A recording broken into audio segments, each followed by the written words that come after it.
Il-minuta tibda issa. Edwin Balzan, produttur tal-mużika elettronika.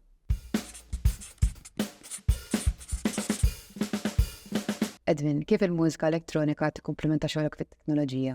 Kemm it-teknoloġija u l-mużika elettronika tistimula fija sens ta' kurżità u sens ta' avventura wkoll. X'impatt tista' tħalli l-intelligenza artifiċjali fid-dinja tal-mużika? Bħal meta tfaċċa kien il-pjano li kien kontroversjali kif ukoll is-synthesizer illi kienu qed jinkwitaw ċertu mużiċisti li ħajtilfu xogħolhom. L-intelligenza artifiċjali tista' sservi ta' għajnuna lil kompożitur, produttur jew kwalunkwe persuna oħra li tkun qed tipproduċi. Bħal meta jkollok assistent li issa ħajkun virtuali fil-recording studio tiegħek. X'involvi kunċert tipiku bis-synthesizer? Fil-kunċerti tiegħi nħobb niċċelebra s-synthesizer tista' tgħid fil-forum varji tiegħu. Nħobb ħafna nuża dak is-synthesizer klassiku ngħidlu jien, però wkoll ndaħħal diversi forum ta' synthesizers oħra. Jagħtuk il-possibilità li tkun aktar espressiv u bekk il-prestazzjoni tkun aktar interessanti u innovattiva.